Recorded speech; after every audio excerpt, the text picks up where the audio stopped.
كشف الله به الغمة وتركنا على محجة البيضاء ليلها ونهارها سواء لا يزيغ عنها إلا حالك. اللهم فصل وسلم وبارك على هذا النبي الكريم وعلى آله وأصحابه ومن تبع سنته إلى يوم الدين. أما بعد، فإخوة الإيمان، أوصيكم ونفسي بتقوى الله عز وجل.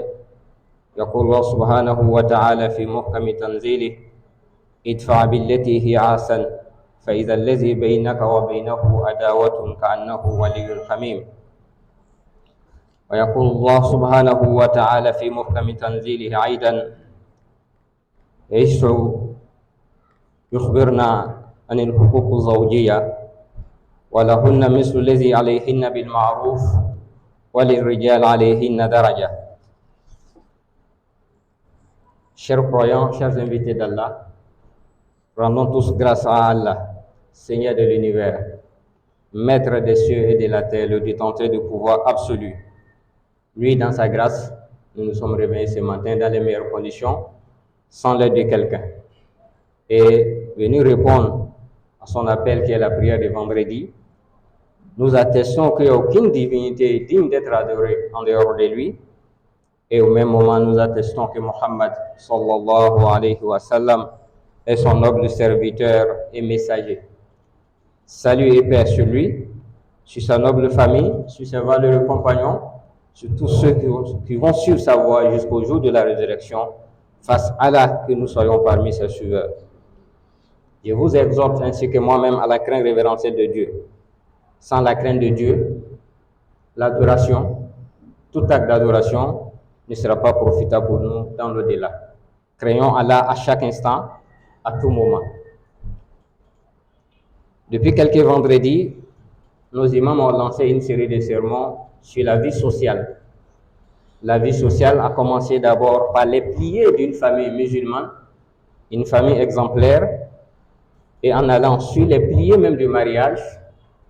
Et aujourd'hui, Inch'Allah, nous continuons avec le même sujet. Mais venez avec moi d'abord, une fois, nous connaissons déjà quels sont les piliers du mariage en islam. Nous avons cité 4 piliers. Le premier pilier, il faut trouver d'abord un tuteur matrimonial. Le père, ses frères, etc., etc. Et ensuite, nous avons recommandé aussi qu'il y ait 2 témoins à qui on fait confiance. 3e pilier du mariage en islam, c'est un mahar, le cadeau d'honneur, communément appelé la dot. Et enfin, ce sont les formules: je demande la main de votre fille et on apporte la main de notre fille en mariage.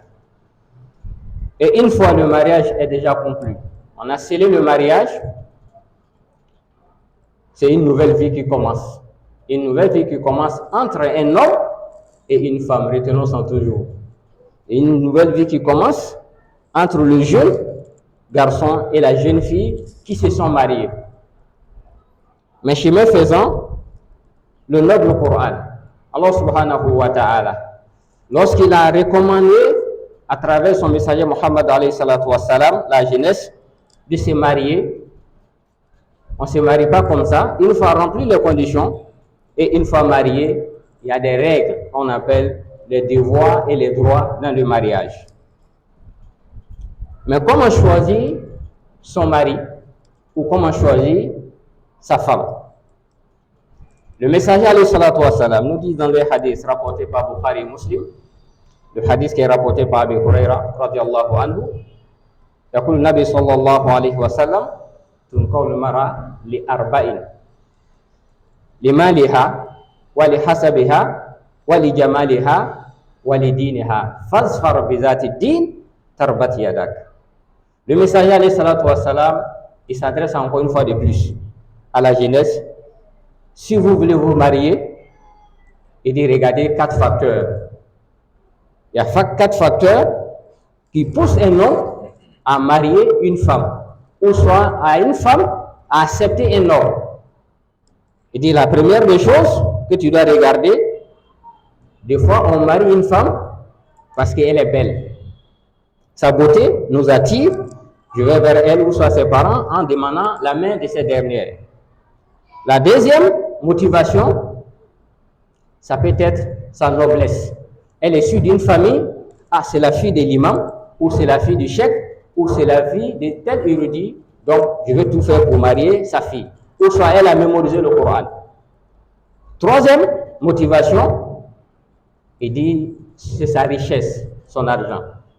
On peut marier, on peut être encouragé à aller vers une femme parce qu'elle est riche. Et enfin, la quatrième motivation, c'est ad-din, c'est la religion. On peut demander la main d'une femme en mariage parce que vraiment, elle pratique mieux la religion musulmane. À chaque fois, elle a la mosquée. Elle lit le Coran, ou soit elle a mémorisé le Coran, elle est une référence dans la société sur le plan islamique. Donc, ça peut être des sources de motivation pour marier une femme. Mais à la fin du hadith, le messager alayhi salatu wa salam nous dit quoi? Fasfar bizati zin. Il dit, mais il faut t'approcher, par contre, à la religion, tarbat yadak. Là, tu gagneras tout. Si elle a la religion, la suite, le reste, la viendra après. La beauté, c'est ce que l'être humain apprécie vis-à-vis de quelqu'un d'autre. Sinon, ce n'est pas la beauté dont on voit à chaque fois. qu'Allah nous donne la bonne compréhension. Une fois mariés, nous avons trois droits. Il y a le droit commun, droit particulier entre monsieur et madame. Mais nous commençons toujours par les droits communs, c'est-à-dire les droits où le monsieur et madame sont sur le même pied d'égalité. Venez avec moi dans la sourate 2, sourate Baqara, verset 228, où Allah subhanahu wa ta'ala va nous interpeller en parlant des droits communs entre monsieur et madame. Il dit walahunna mislu allazi alayhinna bil ma'ruf wa lirijal alayhinna daraja. Il dit quant à toi l'homme, si tu pensais que oui, tu as plus de droits sur ta femme, mais écoute bien ici. Dieu dit walahunna mislu allazi alayhinna bil ma'ruf, que la femme, elle a des droits équivalents à ses devoirs. Seulement les hommes ont une prédominance sur la femme. Donc tout ce que la femme demande, l'homme demande envers sa femme, donc c'est la même chose que l'homme doit donner à sa femme. Qu'Allah nous donne la bonne compréhension. Premier droit, al-amana, la fidélité. La fidélité dans le mariage, une fois marié, la fidélité, l'homme doit être fidèle à sa femme et la femme elle doit être fidèle à son homme. Pourquoi la fidélité? Le prophète Mohammed alayhi salatu wa salam nous dit ala inna lakum ala nisaikum haqqan wa li nisaikum alaykum haqqan.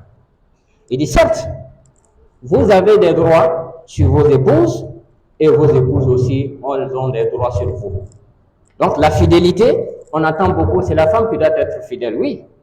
Mais qu'en est-il de l'homme? Si l'homme est fidèle, ça va encourager la femme à rester toujours fidèle. Mais un homme infidèle, tu vas pousser ta femme à être infidèle. Ce n'est pas recommandé islamiquement, qu'Allah nous en préserve. Deuxième droit commun, al-mawadda wa rahma, c'est l'amour et la tendresse.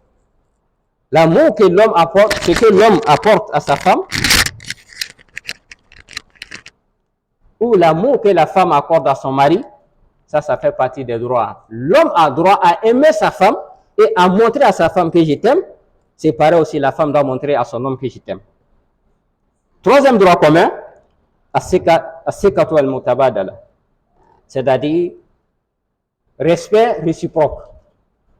Respecter sa femme, honorer sa femme, ça fait partie des droits de la femme sur l'homme. Et pareil aussi, droit de l'homme sur sa femme. On va respecter sa femme, pourquoi? Le jour du mariage, sa famille vous a confié, vous a donné. Et après le mariage, elle a intégré sa nouvelle famille, qui est la famille de son mari. Mais qui va respecter sa femme plus que son homme? Si l'homme ne respecte pas sa femme, ses parents ne vont pas la considérer. Mais à chaque fois que tu vas donner une place de choix à ta femme, c'est à partir de là, ta famille va s'aligner, vont te suivre. Mais à chaque fois, c'est toi qui vas dénigrer ta femme. À chaque fois, c'est toi qui vas manquer de respect à ta femme. Mais qu'est-ce que tu veux venant de la part de ta famille? Qu'Allah nous donne la bonne compréhension. Et retenons à ces droits, innamal mu'minuna ikhwa. C'est ce que Dieu nous dit dans le noble Coran, dans la sourate 49, verset 10. Il dit, celle qui est ta femme, ou bien celui qui est ton mari, innamal mu'minuna ikhwa. Retenez qu'elle est ta soeur et il est ton frère. Et à partir de cette fraternité musulmane, donc la personne a encore plus de droits sur vous. Quatrième droit commun dans le mariage, c'est le fait de bien traiter sa femme. Bien traiter sa femme, cela veut dire quoi? Quand elle prépare, elle t'invite à table, il faut toujours la féliciter. En rentrant du boulot, il faut rentrer à la maison pour montrer à ta femme, à toute la journée tu m'as manqué. Il faut montrer ça à ta femme, il faut exprimer ça à ta femme. Et la femme aussi, elle doit faire pareil.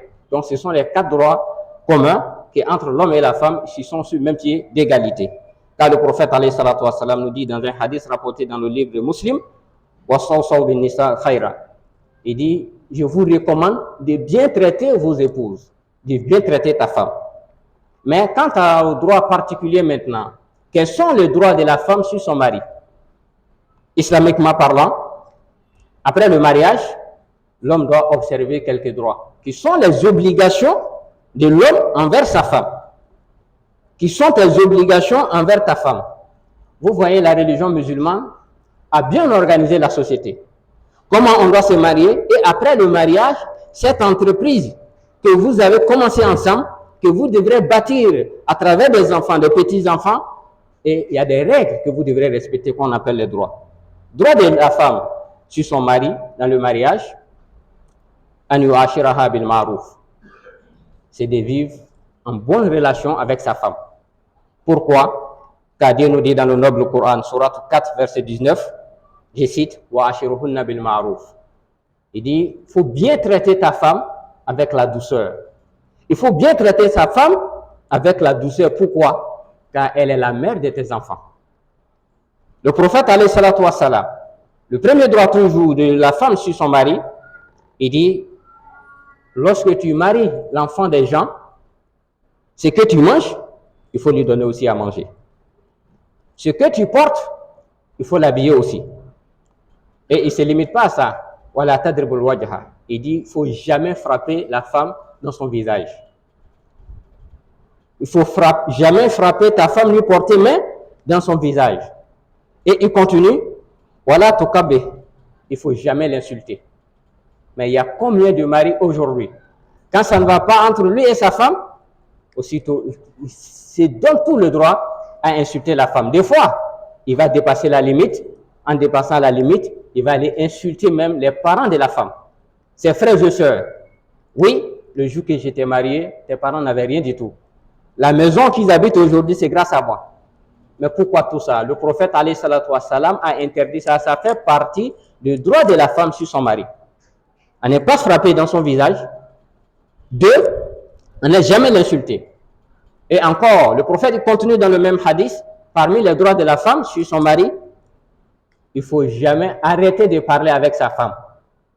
C'est-à-dire interrompre la parole entre toi et puis ta femme au-delà de 3 jours. Car le prophète alayhi salatu wassalam nous dit dans un autre hadith, il dit, ce n'est pas permis aux musulmans de ne pas parler à son frère au-delà de 3 jours. Mais des maris, ou soit des hommes et des femmes aujourd'hui mariés, qui peuvent faire 3 mois sans se parler. Et c'est le monsieur qui donne l'argent des popotes. Et c'est la dame qui prépare. Et il vient du travail, il vient trouver que le repas est déjà prêt, il mange. Mais il ne parle pas avec sa femme. Ce n'est pas du tout la sunna du prophète alayhi salatu wassalam. L'homme, et le messager, il dit dans le hadith, lorsque tu veux punir ta femme, on ne fait pas ça publiquement. Lorsque tu veux éduquer ta femme, il ne faut pas l'humilier aussi, pour montrer aux gens que je ne parle pas à ma femme, non. Devant les gens, on parle, mais quand on rentre à la maison, c'est là que je vais corriger ma femme autrement, avec la communication. Car le messager alayhi salatu wassalam a interdit de frapper la femme dans son visage. Et aujourd'hui, qu'est-ce qu'on constate? Que je vais te frapper et je t'envoie à l'hôpital. Vous êtes intelligent aussi que ça. Frapper une femme, ce n'est pas signe pour montrer à ta femme que tu es l'homme, non. Signe pour montrer à ta femme que c'est toi le maître de la maison, c'est d'assumer tes responsabilités. Assumer ta responsabilité, c'est de pouvoir endosser toujours les difficultés. On dit des fois que c'est la femme qui doit être soumise dans le mariage. Mais j'ajoute aussi, l'homme doit être encore plus soumis dans le mariage. Pourquoi? C'est toi qui as marié l'enfant des gens, et c'est toi qui t'occupes d'elle, mais si tu te mets au niveau de ta femme, c'est que tu vas te rabaisser.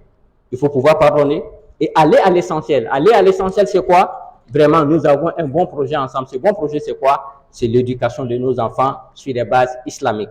Donc le prophète alayhi salatu wassalam a interdit ces genres de choses. Ça, c'est le premier droit de la femme sur son mari, logement, vêtements, la nourriture. Si elle est malade, vous devrez la soigner. Deuxième droit de la femme sur son mari, c'est de parfaire sa connaissance religieuse. C'est de parfaire sa connaissance islamique. Parfaire sa connaissance islamique, cela signifie quoi? Le jour que tu mariais ta femme, elle avait la Fatiha plus 5 sourates. Expérimentez aujourd'hui, arrivé à la maison, chacun n'est qu'à interroger sa femme.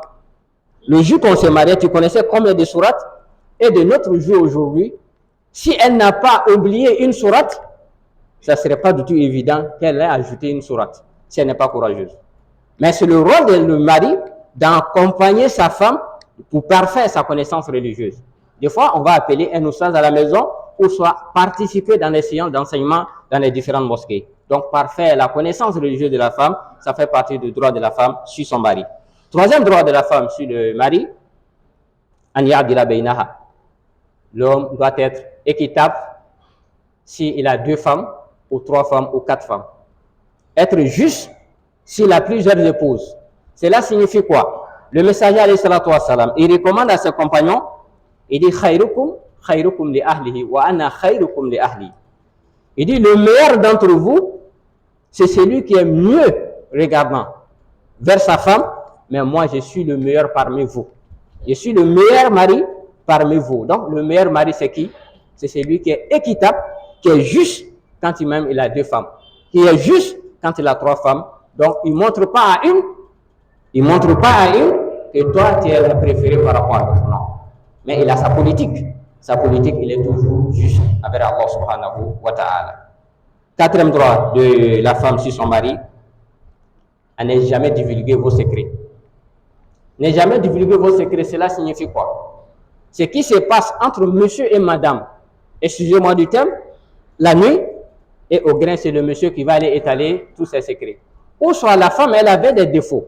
Le mari avait des défauts. Une fois que ça ne va plus entre vous, vous avez divorcé, donc on commence à dévoiler tous ces secrets. Non, ce n'est pas islamique, car le messager alayhi salatu wassalam nous dit dans notre hadith authentique, Dieu ne regardera pas un individu le jour de la résurrection, celui qui a divulgué les secrets de sa femme ou qui a divulgué les secrets de son mari.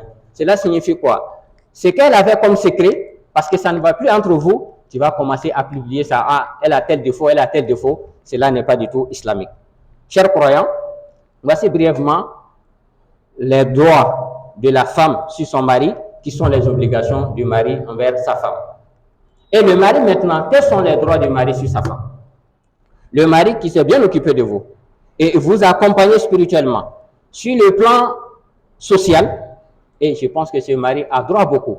Parmi les premiers droits du mari sur la femme, c'est d'obéir à son mari à la limite de la recommandation de Dieu.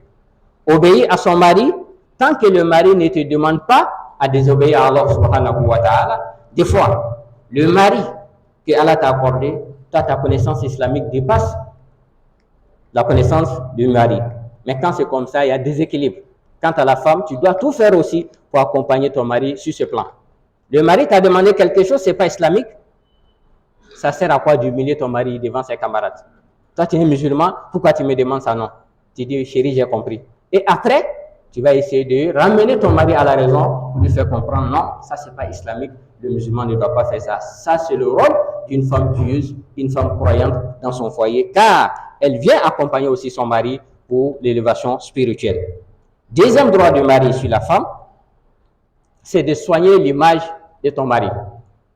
Soigner l'image de ton mari. Avant, il avait des comportements que Allah n'a pas recommandés. Mais aujourd'hui, il s'est repenti. Il s'est corrigé et aujourd'hui, c'est une bonne personne dans la société. Un bon musulman, et quant à toi, tu dois tout faire. L'image que ton mari a aujourd'hui, de soigner ça en oubliant l'image du passé. C'est-à-dire sa vie du passé, la bonne femme, elle doit tout faire pour accompagner son mari dans ces cadres-là. Parmi soigner l'image de son mari, après le mariage, vous avez intégré une autre famille qui n'était pas dans ta famille biologique. Mais à travers ses frères et sœurs, quand le mari il a les moyens et tu connais les membres de sa famille, ceux qui sont dans les difficultés, car des fois D'autres peuvent se confier à la femme. Si on trouve qu'elle peut accepter, on va se confier à la femme pour que tu parles à ton mari, pour qu'il puisse nous soutenir un peu. Quand c'est le cas, la femme, elle doit tout faire en facilité, être un pont entre le mari et ses frères et sœurs qui n'ont pas les moyens. Et des fois, même quand le mari te donne, pourquoi ne pas donner aussi à ses frères et sœurs au nom de ton mari? Toutes les bénédictions, ça serait à votre faveur et ça serait en faveur de vos enfants qui sont vos progénitures. Donc, une bonne femme, une fois intégrée une autre famille, elle doit tout faire, s'adapter à cette famille. Il peut y avoir la différence des cultures. Il faut t'adapter à des cultures qui t'est un peu facile ou soit que tu peux pratiquer facilement. Troisième droit du mari sur la femme, c'est de préserver les biens de son mari. Le messager alayhi salatu wa salam nous dit dans un hadith authentique, il dit kullukum ra'in wa kullukum mas'ulun ra'iyati. Il dit vous êtes tous des bergers et vous serez tous interrogés de ce que on vous a confié. Il dit la femme, elle sera responsable des enfants et les biens de son mari à l'absence du mari et le jour de la résurrection, elle sera interrogée là-dessus. Et cette responsabilité, les enfants ont prié, les enfants s'habillent décemment. Qu'est-ce que les enfants pratiquent à la maison à l'absence du papa? La femme, elle doit avoir un droit de regard sur ces éléments-là. Et si on ne le fait pas, le jour de la résurrection, Dieu va nous interroger. Et d'ailleurs, avant le jour même de la résurrection, ça serait une haute trahison. Et cette haute trahison, ça fait partie de tes obligations vis-à-vis de ton mari. Chers croyants, les droits et les devoirs dans un couple musulman, c'est énorme, c'est beaucoup, mais ça se résume en une chose, qui est la crainte de Dieu. La crainte de Dieu au début, la crainte de Dieu au milieu et la crainte de Dieu à la fin. L'homme et sa femme doivent craindre Dieu. Ce que tu veux faire à ta femme aujourd'hui, interroge-toi. Le jour de la résurrection, si Allah me demande, est-ce que j'aurai la réponse idéale pour répondre à Allah subhanahu wa ta'ala, Dieu connaissant mieux que nous-mêmes. Donc si tu n'as pas la réponse juste, il faut craindre Dieu. Ce qu'on t'a demandé de faire, fais ça de ton mieux. Et ce qu'on t'a interdit de ne pas t'approcher dans le couple, il faut t'en éloigner. Chers croyants, retenons aussi le messager alayhi salatu wa salam parmi ses orientations pour les familles musulmanes. Il dit, si ta femme demande ta permission de quitter la maison pour aller à la mosquée, il dit, il faut autoriser ta femme. Il ne faut pas être quelqu'un qui est aussi dur que ça. Car à son temps, ça s'est passé et il demande à ses compagnons d'autoriser la femme de pratiquer. Mais quant à la femme aussi, n'oblige pas ton mari à ce qu'il t'accorde la route pour certaines activités. Et elle ne doit jamais quitter la maison sans l'accord de son mari. Ça fait partie du droit du mari sur la femme. Et aujourd'hui, on est tous en activité. Ma femme travaille, elle est à l'intérieur ou bien elle est dans d'autres communes. Le fait que j'ai accepté qu'elle travaille, cela montre déjà mon accord pour qu'elle puisse aller au travail. Et mais des fois, en dehors du cadre professionnel, quand elle veut se déplacer, il y a le téléphone aujourd'hui, il faut informer ton mari, il faut avoir son accord. Si tu n'as pas l'accord de ton mari et tu sors pour aller à une activité, sache que tu es maudit jusqu'à ce que tu te retournes. Donc, la famille musulmane, tout ce qu'on va poser dans nos familles musulmanes sont considérés comme des actes d'adoration d'Allah subhanahu wa ta'ala. Et ces actes d'adoration vont nous aider et va aider nos enfants et va renforcer l'amour et la fraternité dans nos différents couples musulmans. J'ai pris Allah subhanahu wa ta'ala dans les différents couples musulmans, ceux qui arrivent à pratiquer ces droits et ces devoirs, qu'Allah les facilite toujours. Et ceux qui n'avaient pas compris, face à Allah subhanahu wa ta'ala, qu'il leur donne le courage d'aller à l'essentiel. À l'essentiel, c'est quoi? Que chacun s'acquitte de ses obligations vis-à-vis d'autrui. أقول قولي هذا واستغفر الله لي ولكم من كل ذنب فاستغفروه إنه هو الغفور الرحيم.